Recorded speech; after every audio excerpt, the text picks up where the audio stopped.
It was very nice to see the forest in which Lord Krishna and Sudama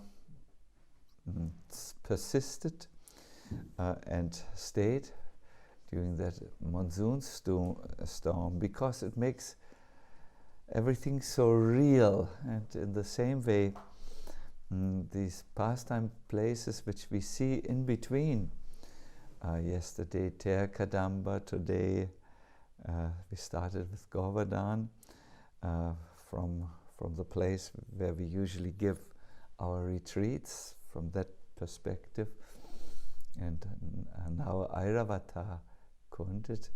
It makes us feel a little bit, yeah, this is a real place, and the Lord did really do his pastimes there.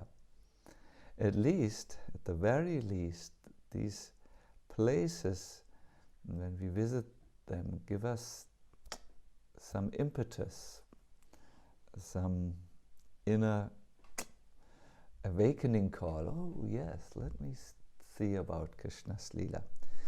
I want to now sing a little kirtan with you. Thank you, Burijan Prabhu, for your excellent presentation and revealing so many things, like also the change of perception in Sandipani Muni's mind. I think he was captured at the very first meeting where Krishna and Balaram came with firewood into his ashram and begged him to save them from the perils of being in the clutches of birth and death. And then so many pastimes Krishna did, so that Sandipani Muni, as perception changed, his understanding was uplifted. That was one of the many things I personally got out of there. What to speak of the answer, why at the beginning Krishna seemed to ignore the poverty of his devotee, but then at the end gave him a very extraordinary medicine to cure his pride and renunciation per se, renunciation without Krishna Bhakti. So yes, very enlightening, and I really encourage you all, as the listeners to Burijan Prabhu's presentation and the other presentations, to go after the presentations, when you have a little free time, to go over them and extract some of the principles and some of the nectar and think about them in your own time, so that the Krishna Katha can continue to echo in your mind and purify you. It's only through reflection, which is done after hearing, that we can somehow bring these pastimes to a deeper place within us, so that one day they become as real and as unextinguishable as the lines in marble in our heart. So yes, let us please sing, just to change the energy a little bit around. You might also like to stand up for a moment, swing back and forth, but I promise you this time it will not be difficult to listen to the last session of Govardhana Lila. There are some very surprising secrets which will come out. So let me also put my clock here at the beginning. Yeah, we are ready to start. Let's all together chant the pranam mantras to Prabhupada, and then Namo Vishnu Padaya. You're not participating. I see a few windows. You have to now it's time to practice, no? Once again, Namo Vishnu Padaya Krishna Prasthaya Bhutale Srimate Bhakti Vedanta Swami Niti Namine. Namaste Saraswati Deve Gauravani Pacharine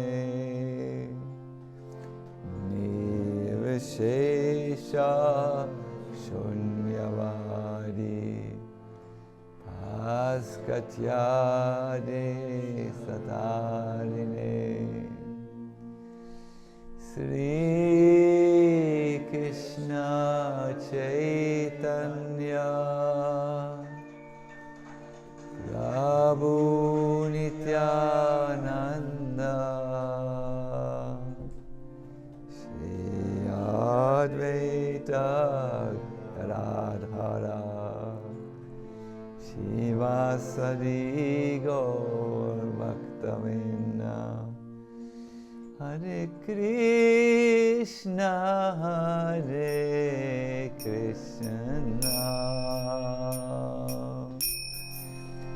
Krishna Krishna Hare Hare Hare Rama Hare Rama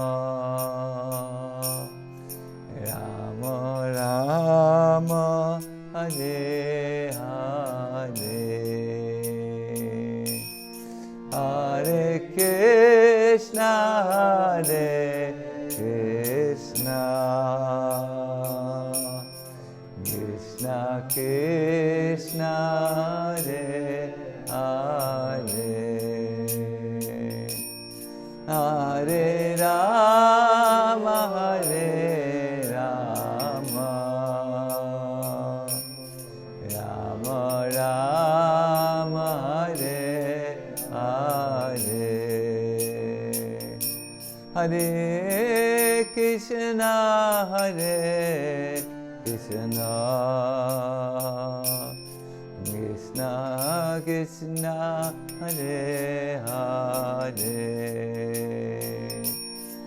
Hare Rama Hare Rama Rama Rama Hare Hare Hare Krishna Hare Krishna Krishna Krishna Hare Hare Hare Rama Hare Rama Rama Rama Hare Hare Hare Krishna Hare Krishna Krishna Krishna Hare Hare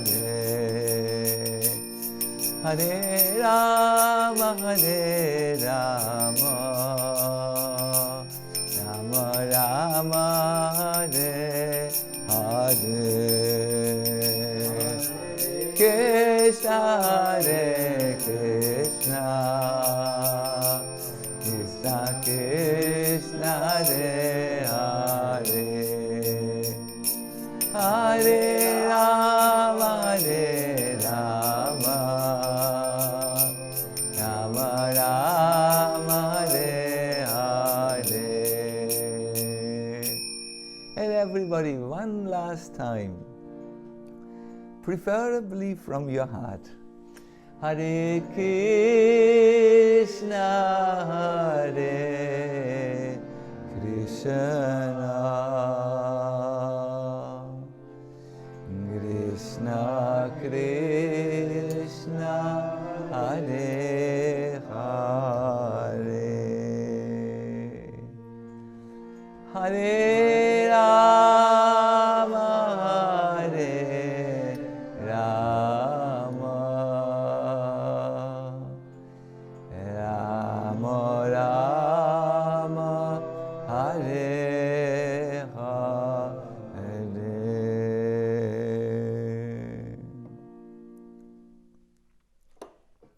Hare Krishna. I want to affectionately welcome all of you for the third part of Life Lessons from the Govardhana Lila. Before I start, I would like to again talk a little bit about what we are doing here. We talk about Krishna and we show his pastimes places. Now for the faithful,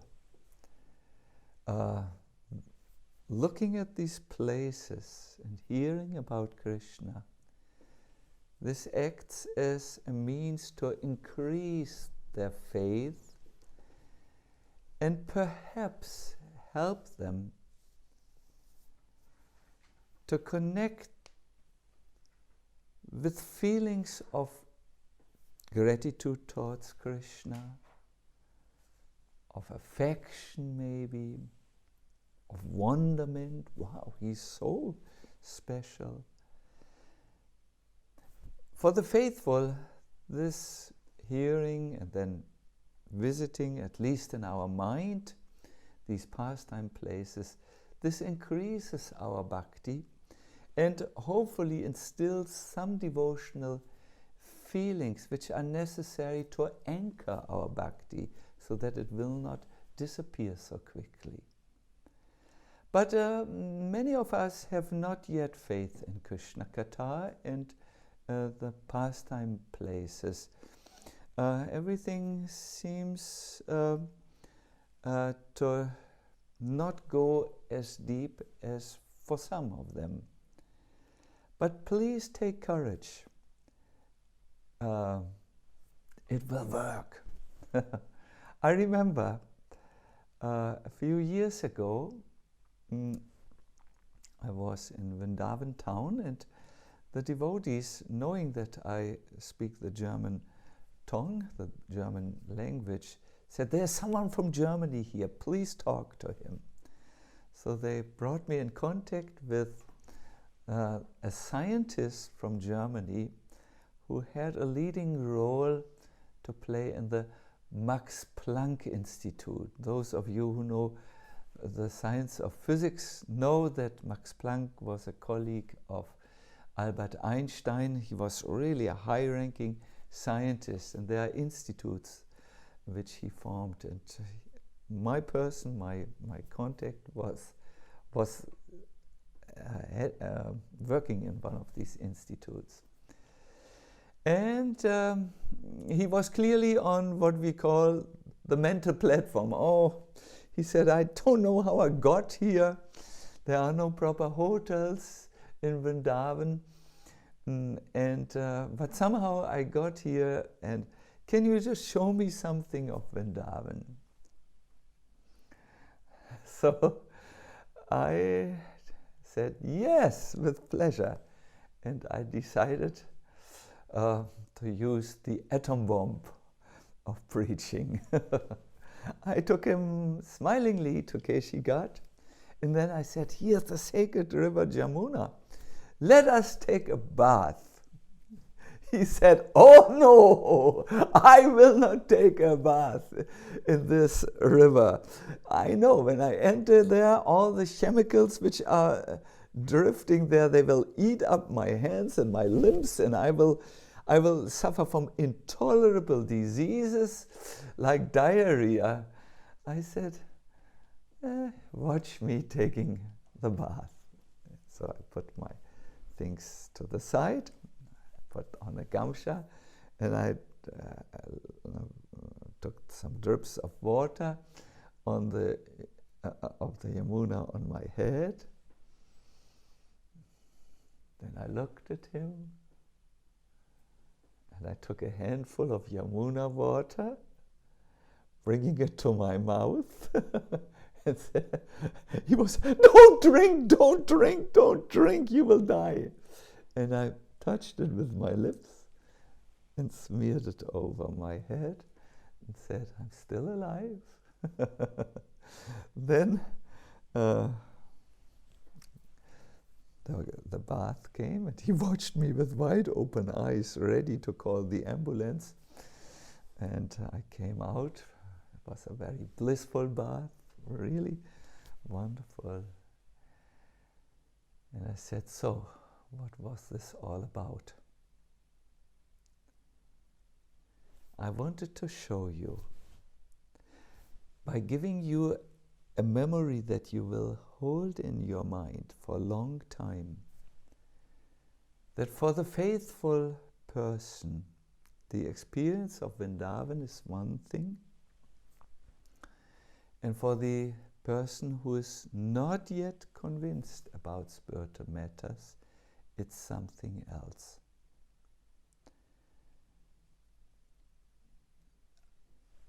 I invite you to make an experiment. There are two positions. There is God, there is no God. When you take the position there is no God,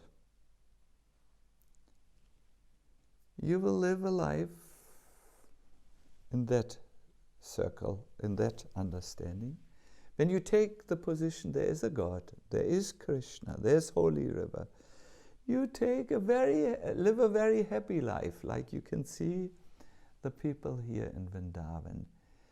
And I want to say to you, aren't there things which are beyond your understandings?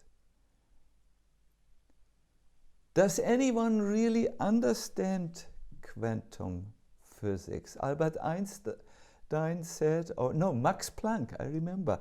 Max Planck said, anyone who claims to understand quantum physics does not understand it. It's so beyond the intuitive understanding of reality, and also still beyond the scientific understanding of reality.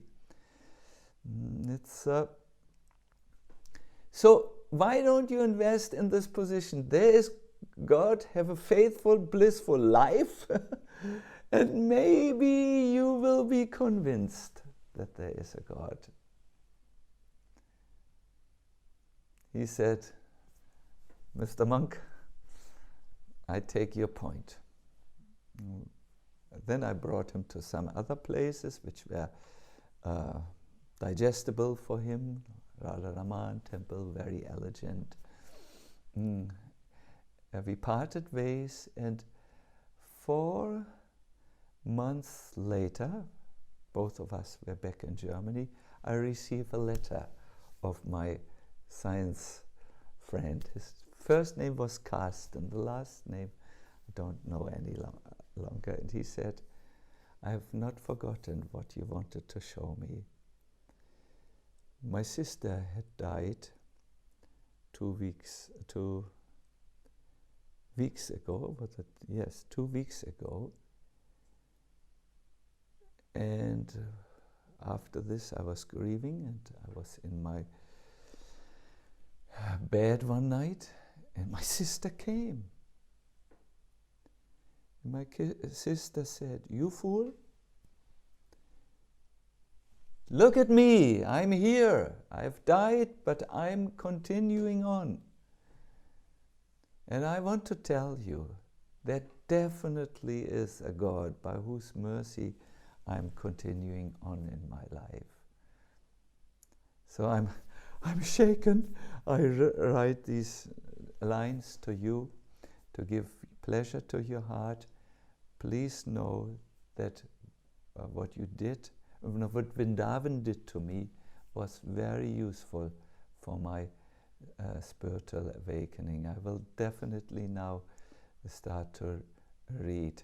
Can you please recommend a title to me? And I sent him a book which I always send to new people, The Science of Self-Realization, where Srila Prabhupada gives a very gentle entry into the philosophy of Krishna consciousness. So my point is here, Vrindavan Dham acts in two ways. For the one who is faithful in Krishna Katha, and it increases.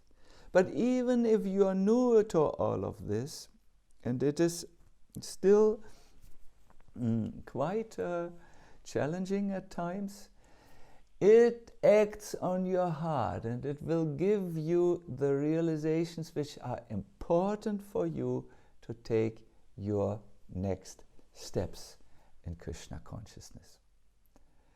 Having said this, I want to first deal with the devotees of Krishna, how they experience the Govardhana Lila.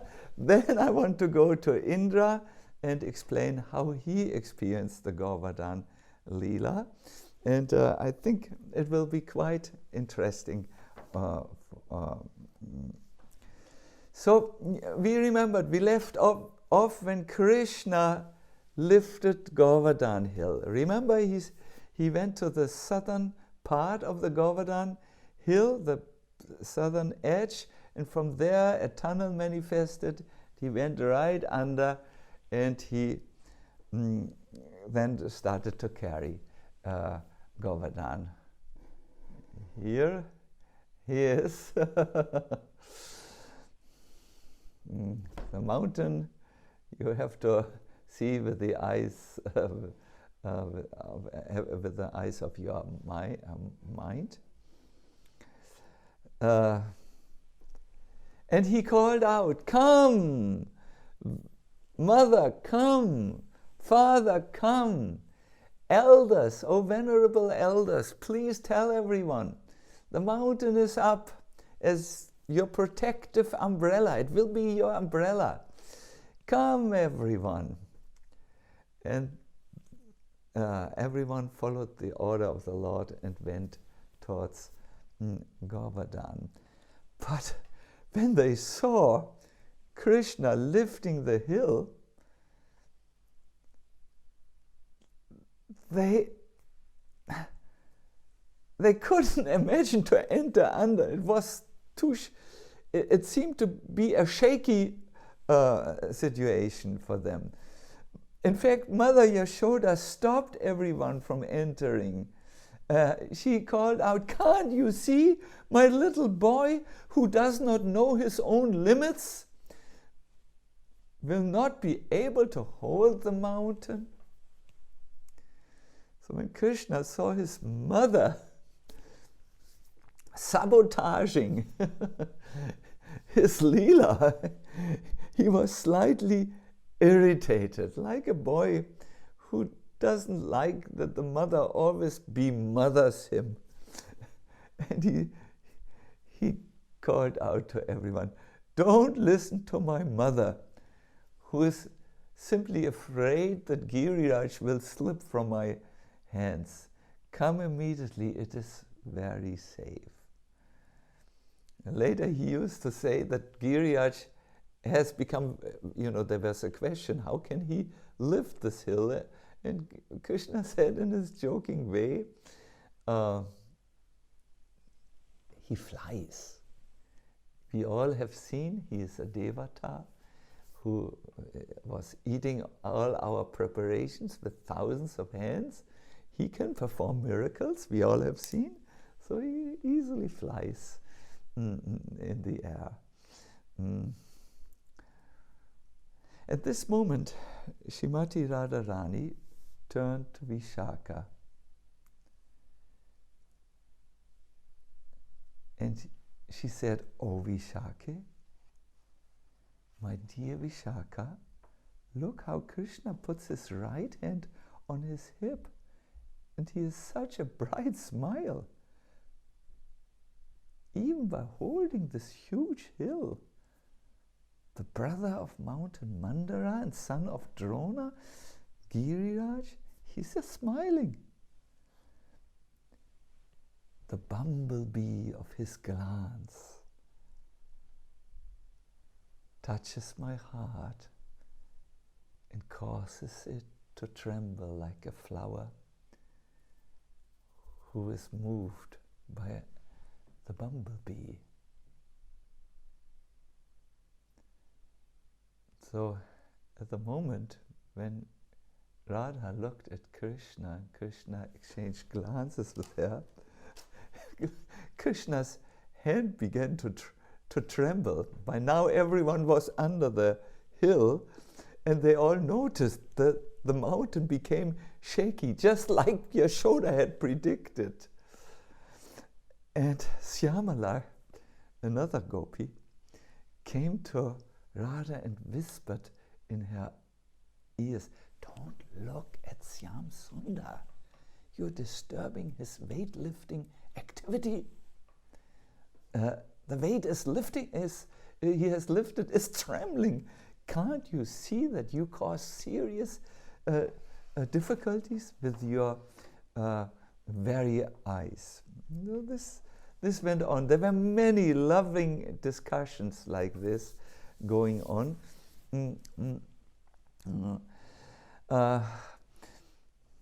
Why did Krishna, this question needs to be addressed right now, why did Krishna choose to protect the Brajbasis by lifting a Govardhan hill? He could just have sent his Sudarshan chakra, which would have dispelled all the clouds and the rainstorm. He could have done so many things. He could have thrown a rope, which he carries to bind the cows, extended it and put it around the neck of Indra and just pulled him down and punished him.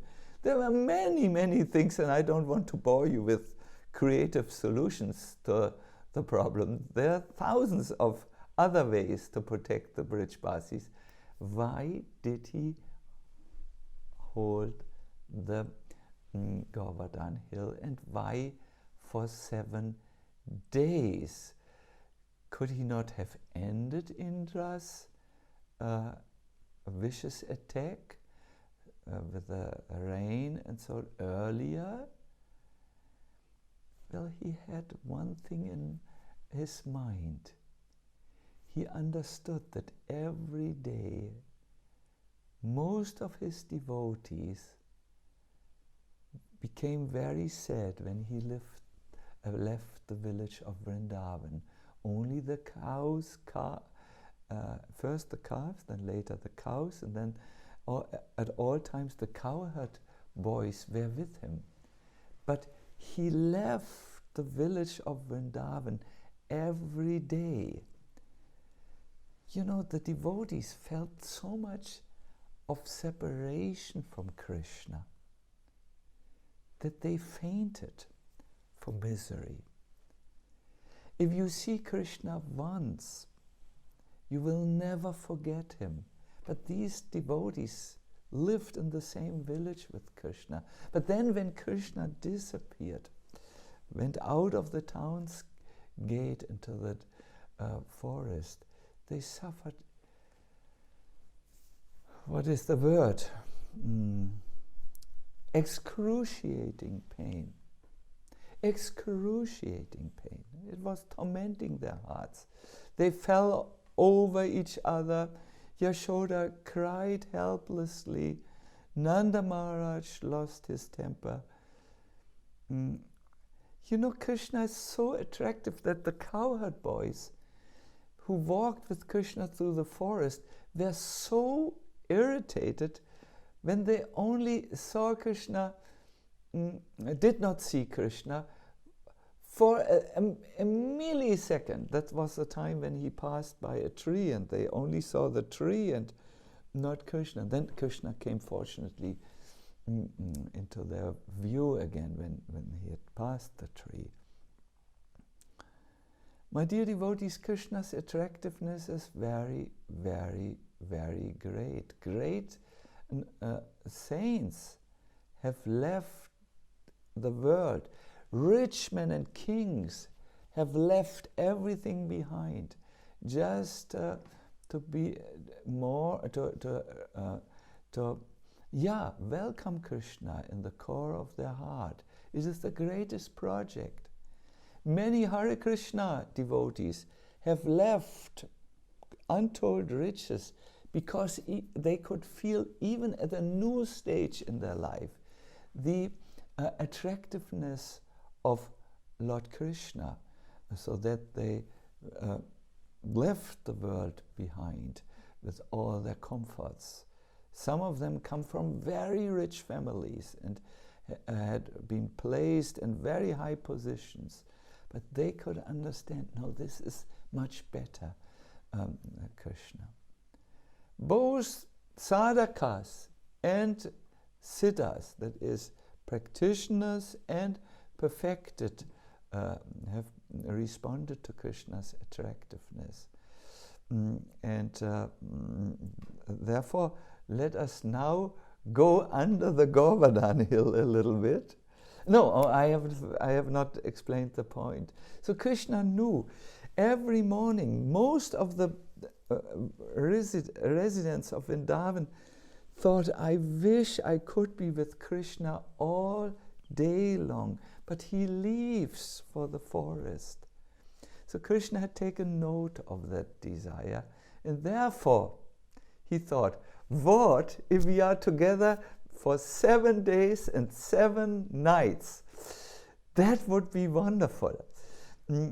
So it is for this reason, the second reason, that he lifted the Govardhan hill. For some, this is the prime reason, because they understand he could have finished finished Indra very easy. He could have finished the whole thing very quickly, but he delayed treating Indra in a very special way, and we will hear this after some time. He delayed dealing quickly with the problem because he wanted to respond to the desires of his devotees to be with him.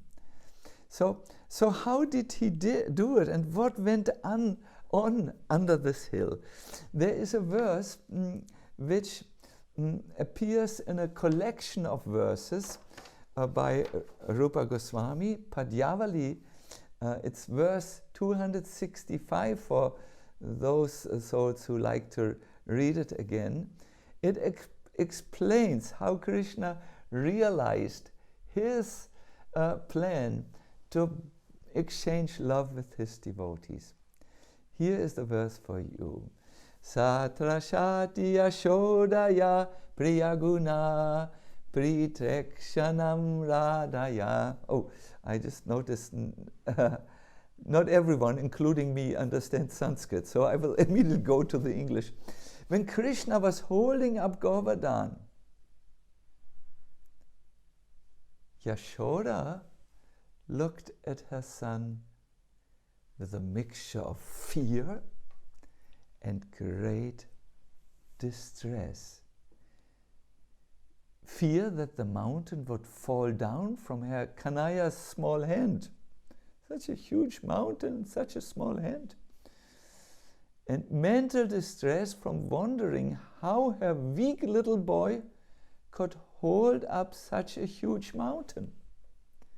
Yashoda must have seen that when a leaf fell down on Krishna's soft skin, it left some indentation, some discoloring of the skin. So soft her little boy was. Now he had to carry on his soft hand the hard mountain, and that gave her great distress. Now Radha was in a different relationship and therefore saw Krishna entirely different. Sri Radha beheld her beloved with eyes full of intense love. She could look at Krishna for 7 days and nights. Yes, when you see Krishna, you don't want to sleep. It's so unnecessary You are so energized. Even the old people who were dying, when they look at a picture of Krishna, they get energy. So what to speak of seeing Krishna with the eyes? And she just stared at him, even in front of all the elders who would have criticized her in any other situation. And she was just admiring his unlimited qualities. There were some very small cowherd boys, little, you call them in Braj language, Shishu. Shishu, it means very sweet little boy, like this. And they were naked, totally naked, no dress.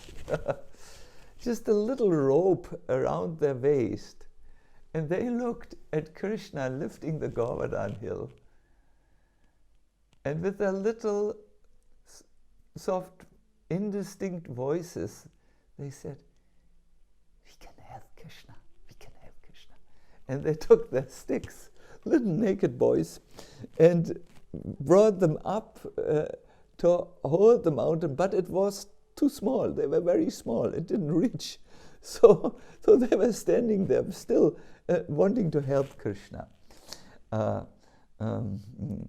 Sri Nandaji now, this is the father, the king of Braj, he looked with a variety of emotions. One emotion was astonishment.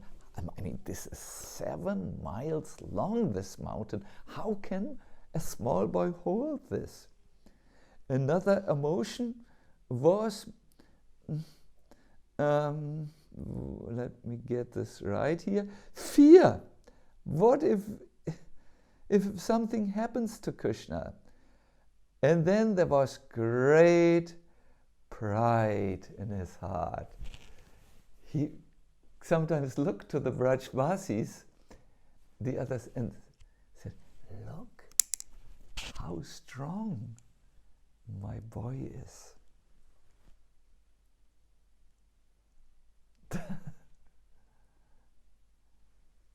He thought, Krishna is my boy, my son. This is the fatherly Baba. I remember I was once very ashamed. I had finished a class. There were many people in the class in Hamburg. And then all of a sudden my father, from whom I took birth, got up. And I already knew what would come now. He said, first of all, he wanted to show that he also knows something. So he spoke about some law of physics. Yes, we have talked many times. In physics, what you have said is about frequency is totally confirmed, blah, blah, blah. And then he said, "You are my son," and we have talked many times about it. I was like, oh, now the whole hall knows about a private family thing, and they know how my father likes to brag a little with his knowledge. Most probably that is also in his son. And sons always feel towards their parents, oh no. But the parents feel towards their son, when they talk before many people, wow, my son, and was very proud. So Nanda Maharaj also, he's the origin of the parental rasa. He felt, wow, now everyone sees how supremely strong my boy is. He will make a very good cowherd. When he is a little older, very good cowherd. We don't need to be afraid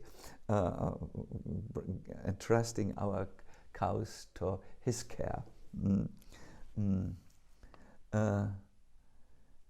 And he was wonderstruck. He thought, only Bhagavan can perform such a feat. I don't know how my little Lala could do it. The author, Sri Sonaka, pronounces a blessing May that Sri Krishna, who easily held up Govardhan with his lotus hand, at the same time was absorbed in playing his flute, protect you all.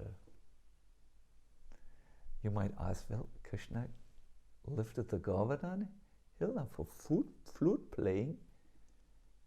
One needs two hands, no? Otherwise, a very limited range of melodies can be produced.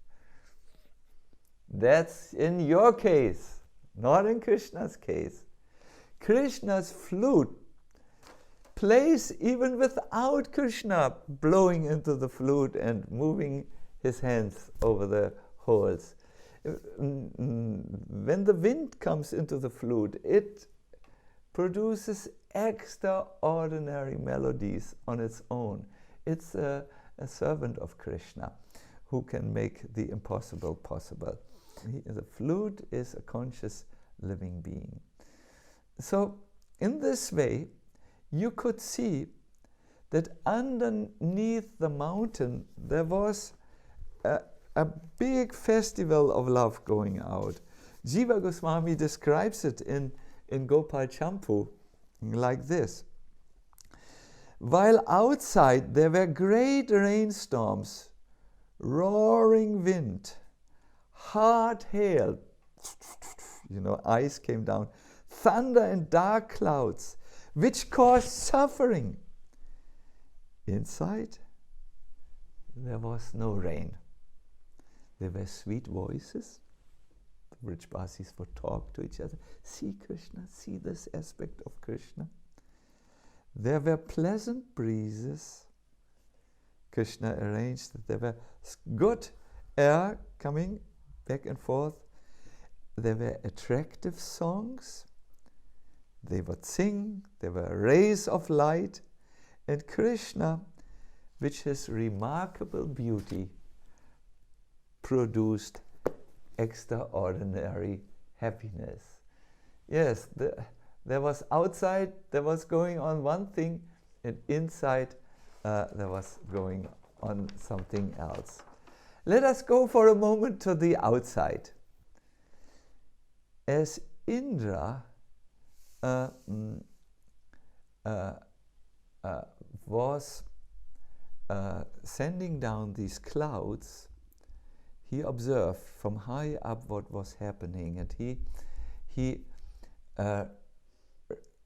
redoubled his efforts, and he shouted like a maniac, "Soon you will all be dead." Indra became, but to make sure, he sent a scout to go down to tell him directly on site what was happening. And the scout came back and said, by eating your offerings, it seems to me that that mountain became very strong and stout.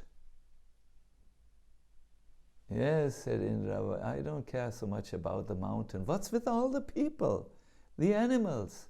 Aren't they already dead?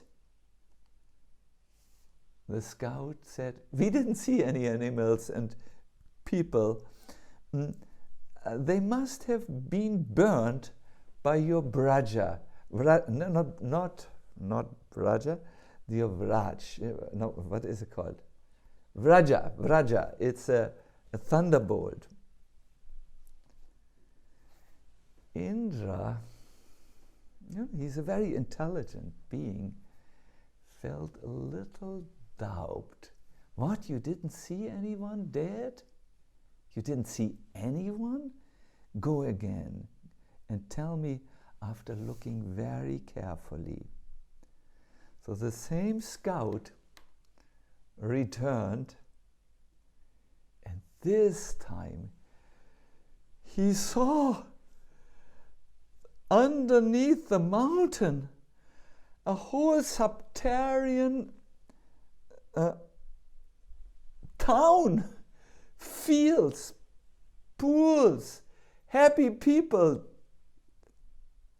he saw Yashoda, who was telling Krishna, stop your flute playing for a moment and eat now. Even if you are now not hungry, you need to get some strength for this. And also, no one will eat here if you don't eat. And the hungry growling of their stomachs is drowning out the noise from the thunder outside. So she said, even if you are restless, you will maybe not eat. But if you don't eat, the people here will not eat. So eat something so that they can eat, and the stomach symphonies, or what is it called, stomach noises will start. So Krishna was listening. He gave his flute to Shubal and received from Mother Yashoda's hand some food, which he put while at the same time lifting it. So the scout saw all this. And when he saw the loving dealings of the Brijbasis with Krishna, he felt love arise in his heart. My dear devotees, let us stop here. If we don't yet feel love for Krishna, like myself, then you have to study others who love Krishna. And you have to follow ultimately in their example. Jiva Goswami says, just by hearing about the loving dealings between the Brijbasis and Krishna, love comes in our heart. This is normal. We see a reflection of this in this world. I was always afraid of horses because they have such big feet, and when they kick, as a boy I thought, don't go close to a horse. Then I saw one of my best friends who had a horse, who said, let's come and see our horse. And the friend was dealing so lovingly with the horse, and the horse was dealing so lovingly with my friend. It was mutual love that I thought, wow, the horses are lovable. And I got my own horse, Max, Maximilian, a long name, but Max, because I developed a relationship to horses which I had watched with a fearful attitude. I got a loving relationship to the horses by watching my friend dealing lovingly with the horse and getting loving emotions from the horse. Yes. So you follow it. So that's why we also need to hear about the devotees of Krishna, how they feel towards Krishna, and that will awaken something in our hearts, which have become so empty because of Kali Yuga. Yes. So the scout saw a totally different scene. He saw a loving scene, and by seeing it, he became attached, and he did not want to go back to see Indra. He was, as you say in English, hanging around. He delayed his departure and just looked and looked from various perspectives, and became very amazed and very loving towards the Lord. Finally, he returned to Indra and his ministers, and Indra said, so, your report.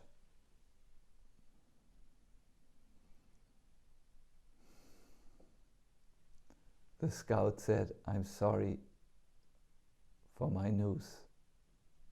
O king, control your emotions, if possible. Inside, under the hill, Nanda and the people and a host of cows and calves and animals are enjoying a festival of bliss. Remember, Indra's attack was towards Krishna and his devotees. He got into a delirium. He started to throw one thunderbolt after another down. He screamed. It's a Vajra, Indra's lightning bolts. He screamed, and after a volley, it's called, one after the other, he thought, now they are finally finished. Go again. So the scout came back. Your thunderbolt did not have any effect. It didn't make a single leaf fall down from Giriraj. Nor did your thunderbolts create a problem to even a single ant. The animals have no problem. As for the people, they didn't even see your thunderbolts. They are tossed about in the ocean of love for their master. It seems the word suffering has no significance for the people of Vrindavan. Wonderful. So now Indra said, okay, they want it. I saved it, but now they are going to get it. And he picked the ultimate weapon, the thunderbolt or Vajra of Dadichi. Nothing can resist this thunderbolt. Only we have heard the power of the Lord, the power of Narayan. But as he was just throwing it, Krishna thought, 7 days and nights are over. We have had our loving pastimes. Everyone has seen. He decided to end the nonsense of Indra for good. First, he paralyzed Indra's arm so that Indra couldn't move his arm. Still, the thunderbolt escaped his hand. Then Krishna paralyzed Dadichi's thunderbolt, which stood in midair. Then Krishna disassembled all the clouds. He froze the presiding deities, and then Indra began to wake up. This is very important. Indra saw he was powerless. Indra saw, this is my master who has corrected me. He has not killed me, although he should have, but he is the Lord of sweetness. He has only stopped me. And he became repentant. At that moment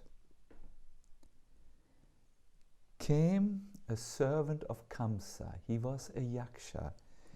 And he said, Kamsa sends news. He has heard how you had attacked Vrindavan. He has heard how you attacked his arch enemy Krishna. He's very proud of you. He very much likes you. He wants to make a good allegiance with you. And Indra said, oh no! The demons love me because I have become a demon. I have turned like the demons against Krishna. Oh no, fie upon me. And here, and Krishna noticed. And here a very important point comes. Krishna noted the sincere repentance of Indra.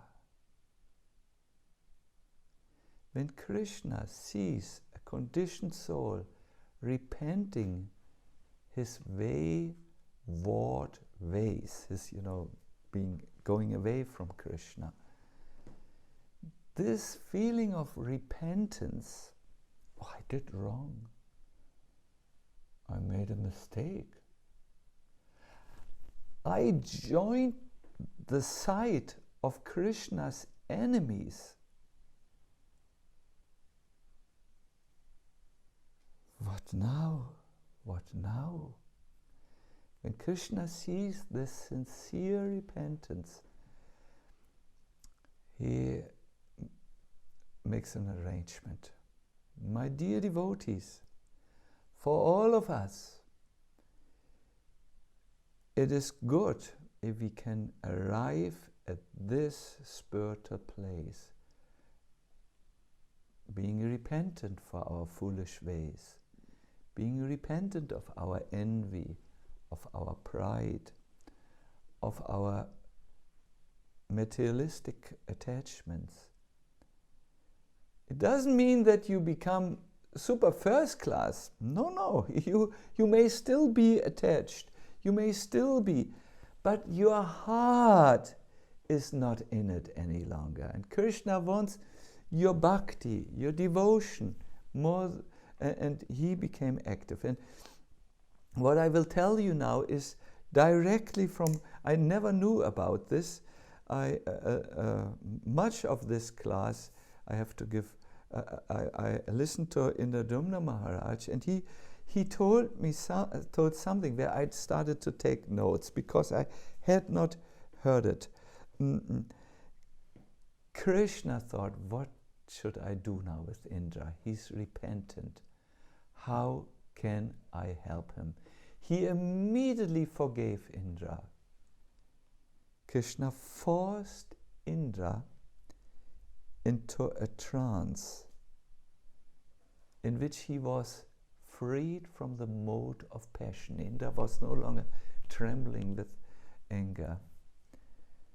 And then he gave him a vision which is so divine that even the greatest yogis who meditate many thousands of years have not even an idea that there is this type of samadhi existing.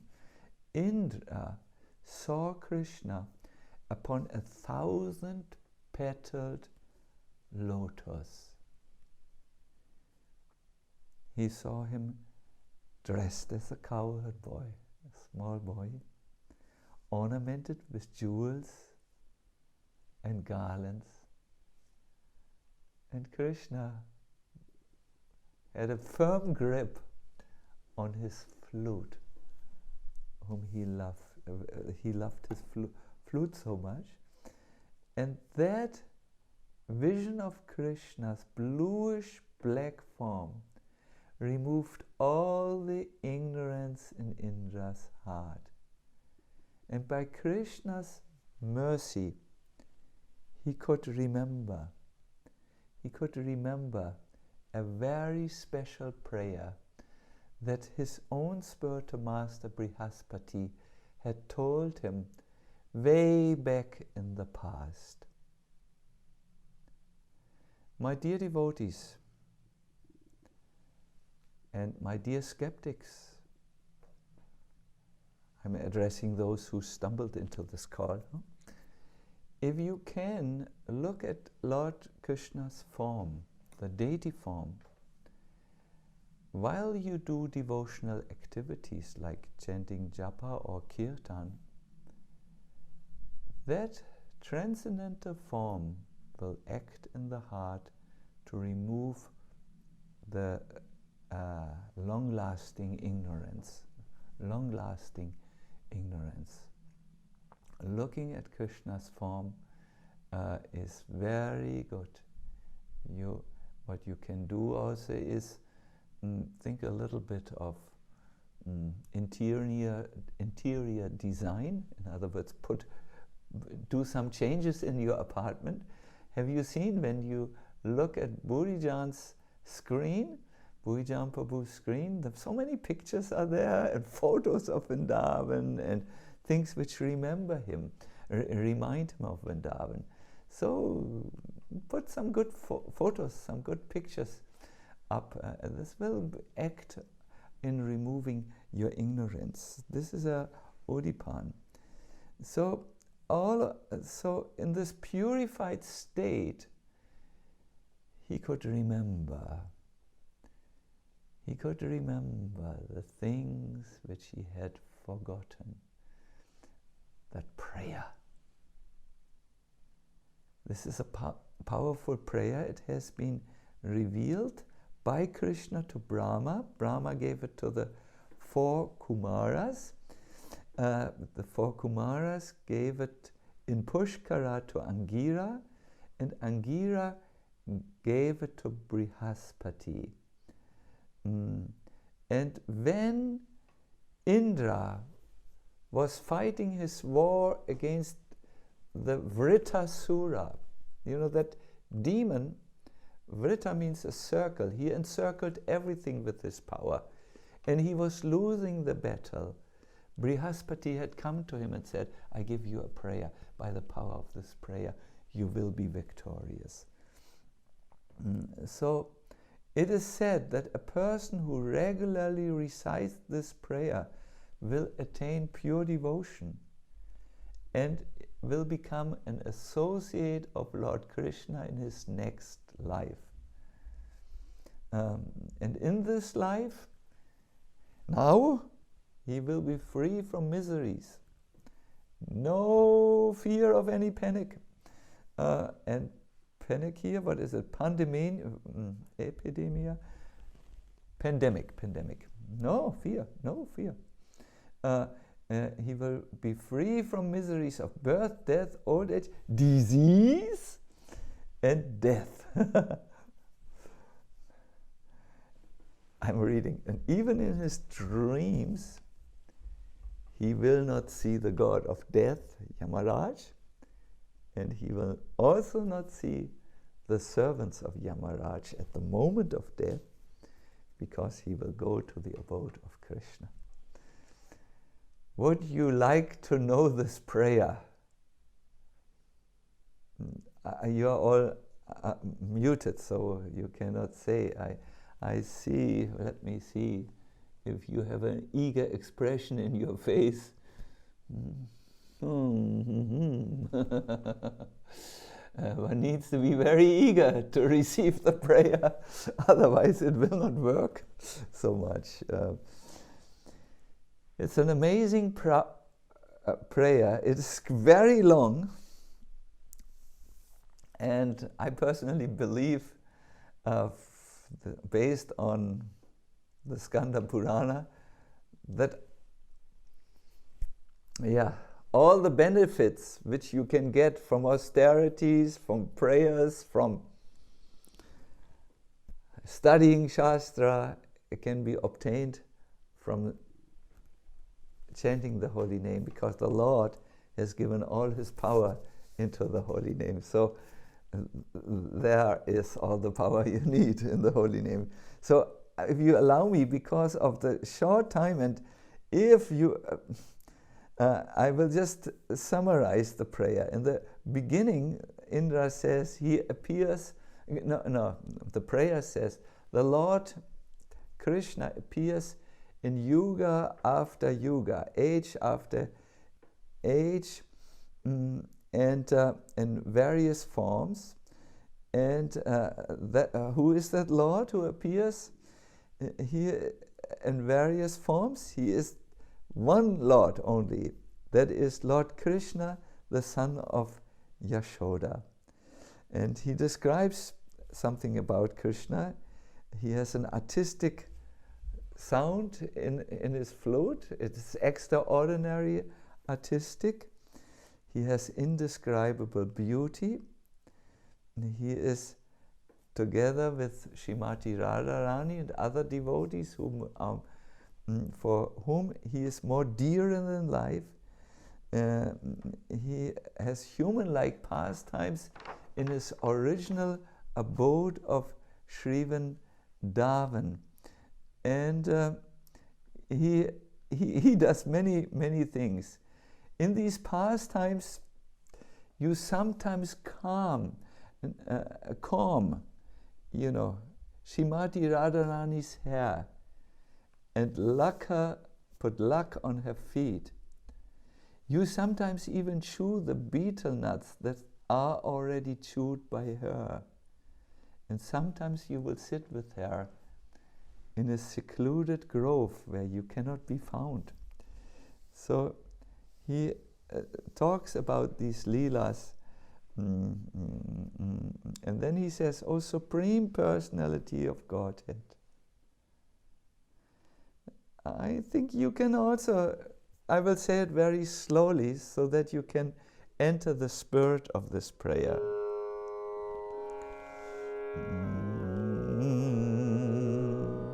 Oh, Supreme Personality of Godhead. Oh, you who engage in a multitude of pastimes throughout eternity. I, your humble servant, offer my obeisances to you again and again and yet again.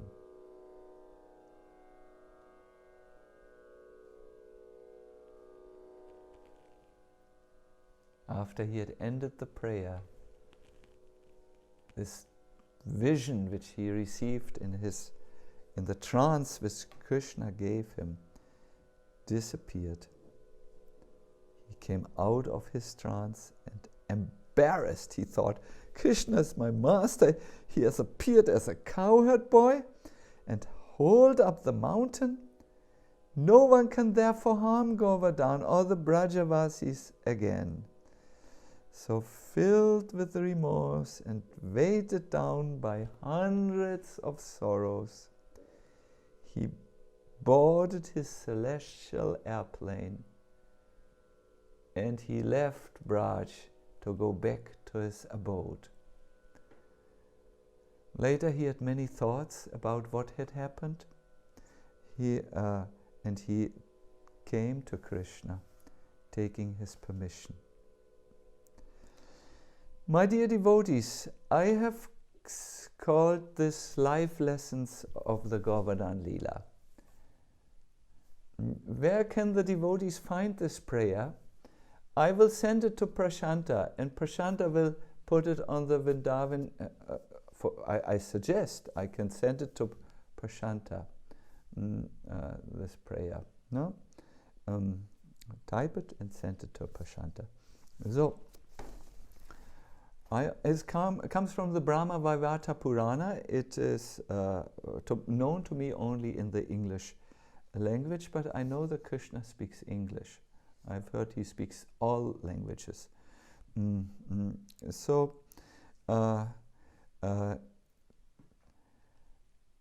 what do I wish to take out of this as a life lessons? There are two beings, the infallible and the fallible. Those who are with Krishna as his associates are infallible, and they have a rasa, a direct loving relationship. And everyone here in this world, without any exception, may he be Brahma or an ant. Well, there are exceptions. There are these great souls who are beyond ignorance. But they are very few. So everyone else is a fallible living entity who can fall under the influence of the modes of nature and so on. Indra gives us a good example about someone who he knew Krishna. He knew. Indra is also a devotee, but he became covered for a moment, and he gives us an example of a very important tool. A tiny little implement, if you so want, that is given to us human beings in this world. It is this little tool which can bring us to a place where ordinarily we are denied access. Simple English. By this one tool which Krishna has given us, we can go to a place where we cannot go on our own. This simple implement is prayer. Through prayers, you can be transported to a place where you just cannot go on your own. Because Krishna listens to prayers. I like you to imagine a scene in the dusk. Now it becomes a little intense. You go through a forest. Darkness settles in. All of a sudden you hear from inside the forest a scream. I won't do it. Help! And it reaches your ear. Imagine another scene. Someone goes through the town. Again, darkness comes. And as he goes into a lonely street, he hears screaming. I won't do it. Fire. One word. Help or fire.